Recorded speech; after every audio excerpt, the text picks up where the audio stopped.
All right, the next order of business is removing the transmission out of my O2, getting things ready so I can stab the Coyote. So pretty much in prep, I have already removed the drive shaft and the exhaust. Just had to remove the rear cross member. We'll take the bolts out, harness is hanging loose. Shift tower I'll pull off from the top, and then we'll get busy and drop this out. All right, I use a long extension to get in here, so I like to stay away from my work. And this helps a lot for the ones that are way up there on the top. There's one right up there. It's I can get to with my long extension. And then the other one is right there. So those are the last, actually there's three. There's that one, and then one more right in there that I will get right now. And then I'll pull this back. So I'm gonna put the camera down and get to work. Okay, as you can see, we got that one out at the top. This one's out on the side, all down here. And over on the other side, we got the one on the top. And then these two here, starter's already out. And we don't want to forget these right along here. There's two of them on the bottom.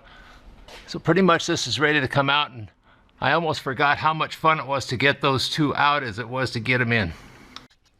And down she comes. I almost forgot how much fun it was to not do this. And I cannot believe that some people do this on the ground. I'm just way too old for that. Transmission's out. I will be using the same clutch. I've only got, I think about 2,000 miles on it. And a new, different flywheel. But this bracket is the one that's the pain in the arse. All right, continuing progress. We're just making a hole here. Radiator's out, fan, harness, battery, throttle body, and taking my strut support bar off now. And then I'll be chaining up the engine and pulling her out.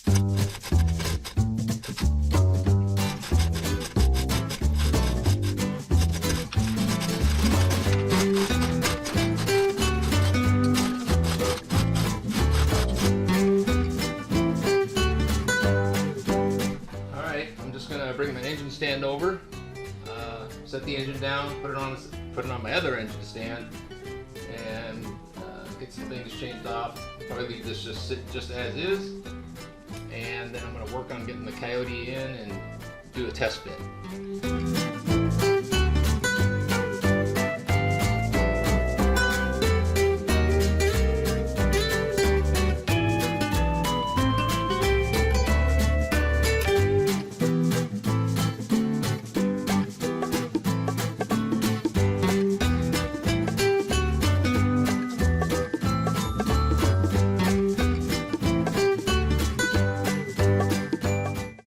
Alright, there we have it.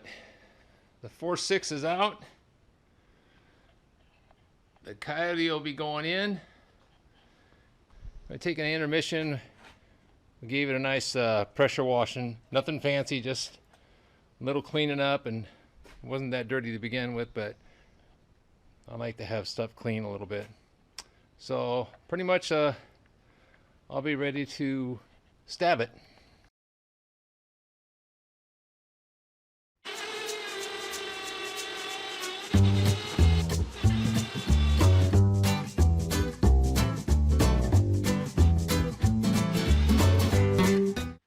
Okay, everybody already knows this, but this is where we're going to put the coolant temperature sensor on the Coyote from the 4.6.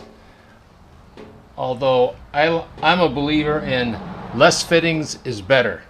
So you go from 3/4 to 3/8. You don't need to step down 3/4 to half to 3/8 and have another adapter in there. So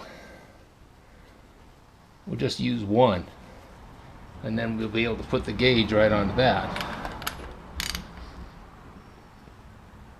Or excuse me, the sending unit.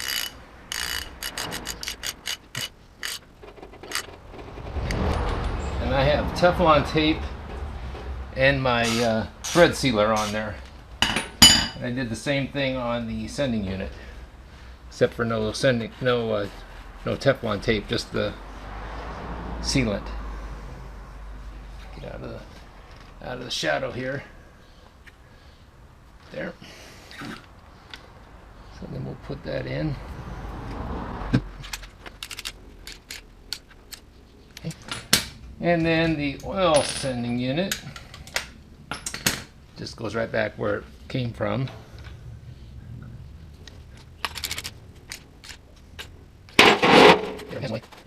This is the Coyote harness plug, which is the same as the 4.6 plug, but I'm probably going to use a new wire and connector, and then the 2-wire here on the cooling center. I'm going to put them into a separate loom, and I'll wrap them with some heat stuff, and I'm going to snake them up along here.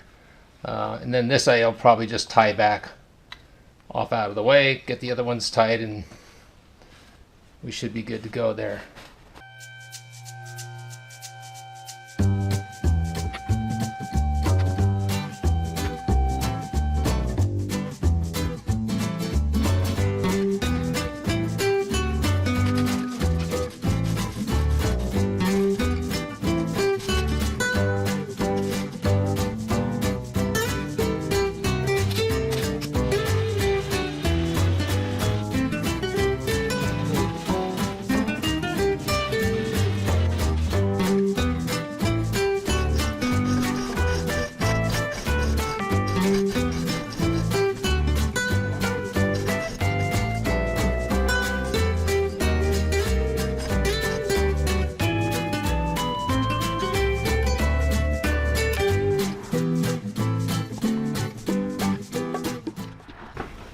Well, that was a chore. A few things for future reference. Should take the power distribution box at least loose to get yourself some clearance, especially using this setup. If you have the manifold off and you're using the center plate, I don't think you'd have a problem. Same thing with the AC line in the back. Master cylinder is tight, and the AC lines are tight, but it's a fit. So basically what I'm going to do now is release the pressure, get the car up in the air, put a block under the engine. It's already sitting in the motor mounts. Put a couple bolts in there and I'll support the engine with the block, and then I'll start kind of figuring out where the rest of the stuff's going to go. So it's a project, but it's getting there.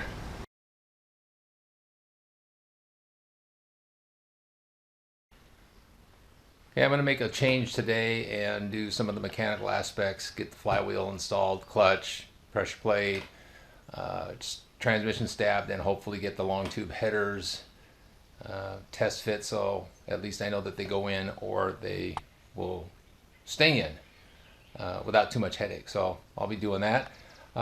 So here again, new pilot bearing. I'll be taking the other one out. ACT flywheel, new ARP bolts. 70 foot-pounds is the torque setting on that. And just to scoot underneath here,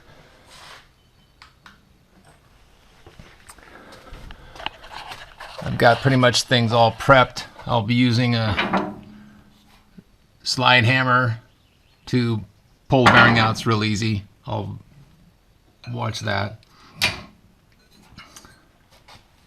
Crank trigger wheel will go on, as well as the pickup. And then I'll get the transmission set in here, so we'll see how things go. I'm going to get started getting the old pilot out.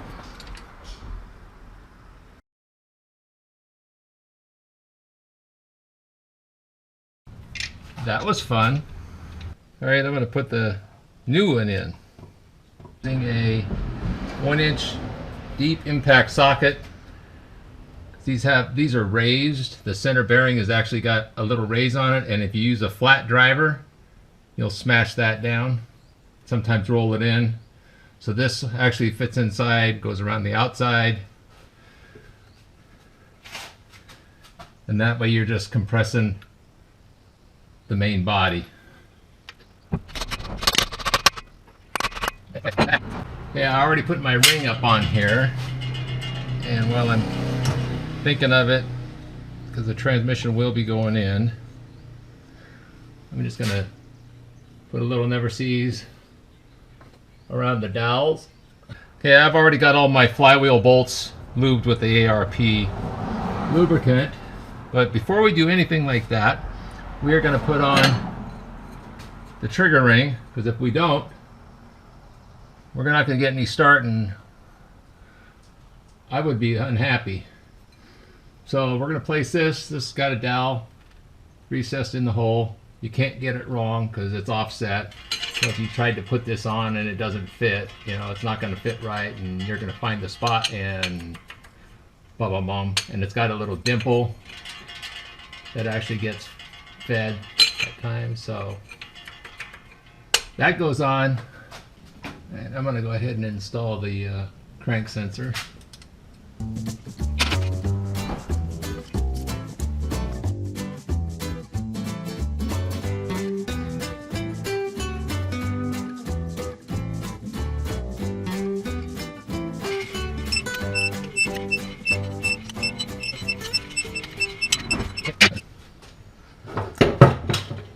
Alright, so now I'm going to clean this off, get the clutch set up, and torque that and go from there.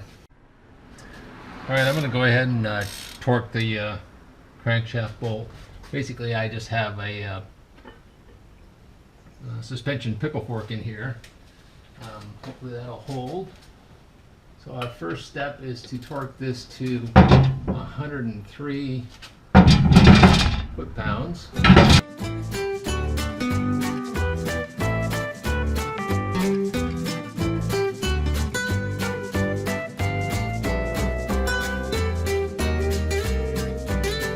Now I can cut my node off. And remember I mentioned the shield that was here. You'll notice that that was off while I was torquing the front bolt. And just to prove that you can take these on and off. Start it up. On.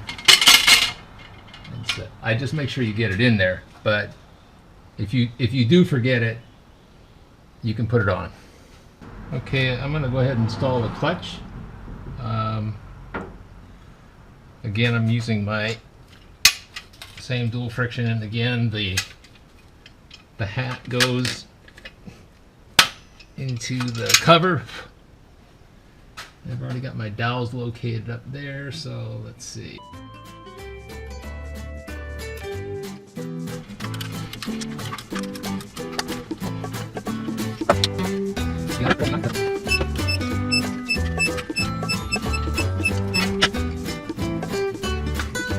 Okay, I'm good. So the next thing is going to be getting the transmission up here and then fighting the headers. I know I'm going to have to raise the engine to clear this section right here.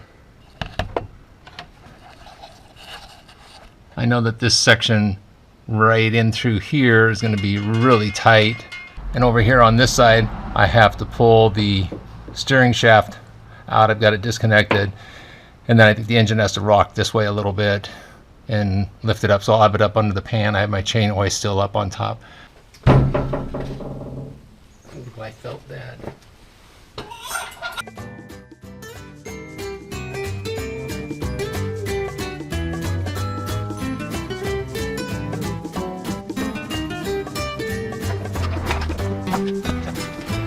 I was lined up spline to spline.